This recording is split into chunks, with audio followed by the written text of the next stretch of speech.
यार तुम सबको तो अलग अलग इन्विटेशन देना पड़ जाएगा। आ जाओ ना, एकजुट हो अश्लीलता के खिलाफ, एकजुट हो अश्लीलता के खिलाफ, एकजुट हो। नारी शक्ति जिंदाबाद, नारी शक्ति जिंदाबाद, नारी शक्ति जिंदाबाद, जिंदाबाद, जिंदाबाद। अरे कस के चिल्लाइए। जिंदाबाद, जाज खान मुर्दाबाद, मुर्दाबाद, मुर्दाबाद, जाज खान मुर्दाबाद, मुर्दाबाद, मुर्दाबाद। अश्लीलता के खिलाफ एकजुट हो, अश्लीलता के खिलाफ एकजुट हो। मैंने आज वो जनप्रतिनिधि है तो कैसे लगता है इसको देखिए? देखिए, मैं बार बार तो एक चीज़ का ज़रूर बात जो मैं आप लोगों के सामने रख रही हूँ वो ये है कि सेंसर बोर्ड बनाया गया है और सेंसर बोर्ड अपना किस तरीके से कार्य कर रहा है ये हम सबको देखना पड़ेगा। सिर्फ कोई बोर्ड बना लेने से काम नहीं होता है। तो जिस तरीके की एक्टिविटीज़ ये कर रहे हैं ये बिल्कुल गलत है और हम इसके विरोध में आज यहाँ पे उपस्थित हुए हैं हम सब। और हमारा ये प्रयास रहेगा कि हम इस तरीके का विरोध निरंतर जारी रखें, क्योंकि ऐसी चीज़ों को हमें रोकना है। समाज में हमारे जो युवा हैं, हमारी जो महिलाएं हैं, उनके उत्थान के लिए, उनके सुरक्षा के लिए हमें कार्य करना है। इस तरीके के कंटेंट्स आ रहे हैं जो हम सभी के साथ देख भी नहीं सकते, शेयर भी नहीं कर सकते।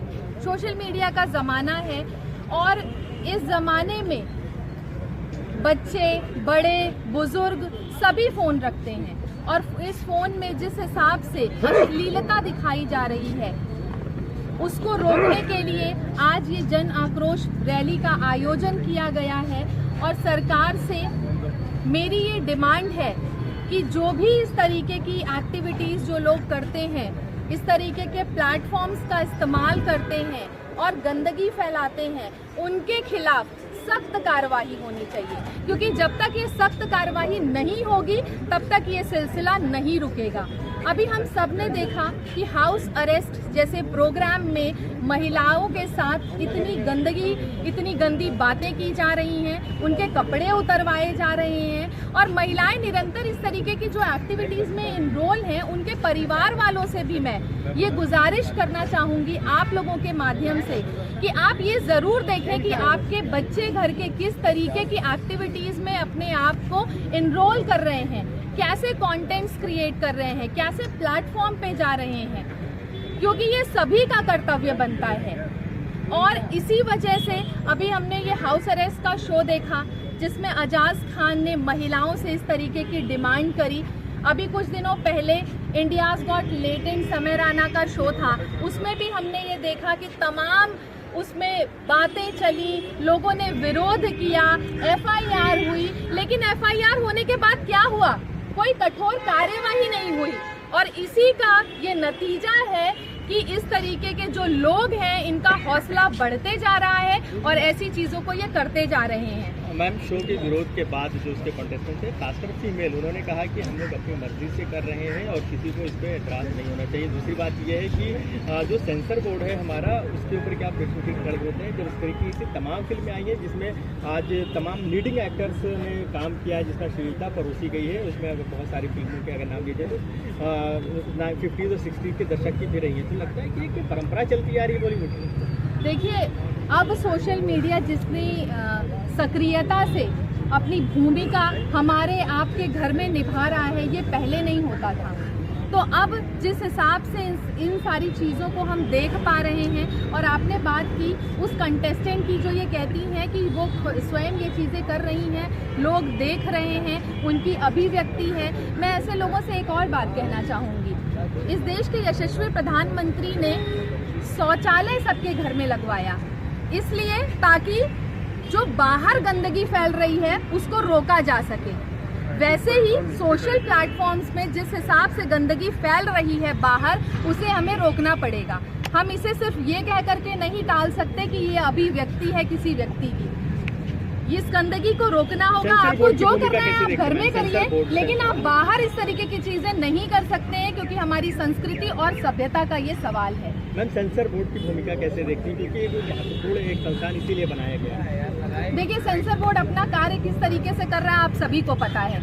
मुझे कैसे लगता देखते है कि सेंसर बोर्ड भी मर चुका है, क्योंकि निरंतर जिस तरीके की वीडियोस हम सब देख रहे हैं, ये आपत्तिजनक वीडियोस सबके पास जा रहे हैं।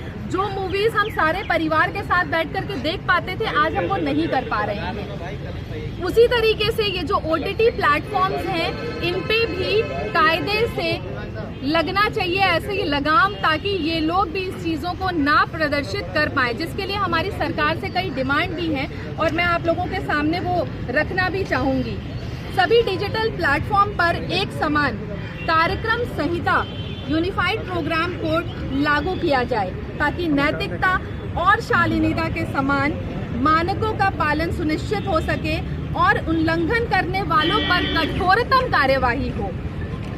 महिलाओं का अश्लील प्रतिनिधित्व अधिनियम 1986 को डिजिटल युग के अनुरूप और सशक्त बनाए जाए, जिससे डिजिटल प्लेटफॉर्म पर अश्लील और विकृत सामग्री को प्रतिबंधित किया जा सके और दोषियों को कड़ी सजा दी जा सके।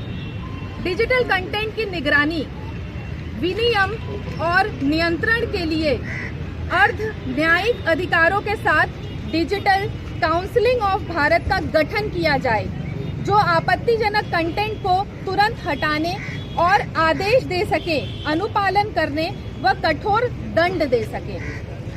ऑपरेशन डिजिटल सर्जिकल स्ट्राइक शुरू किया जाए, जिसके तहत ऑनलाइन प्लेटफॉर्म से हानिकारक सामग्री को सक्रिय रूप से हटाया जा सके। तो हमारी ये कुछ डिमांड्स हैं सरकार से, जो हमें नागरिकों को मिल करके और साथ ही साथ जो भी ये OTT प्लेटफॉर्म, सोशल मीडिया वाले लोग हैं, आप सभी से ये गुजारिश है कि ऐसी चीज़ों को रोकें, क्योंकि ये हमारे समाज में गंदगी फैला रही है और गंदगी फैलाने वाली चीज़ों के खिलाफ सख्त कार्यवाही करनी चाहिए। और मैं एक और बात आप लोगों के माध्यम से कहना चाहूँगी कि अभी जो हाउस अरेस्ट शो आया, इस शो में अजाज खान ने बहुत सारी गंदी वीडियोस और ऑडियोस का इस्तेमाल किया।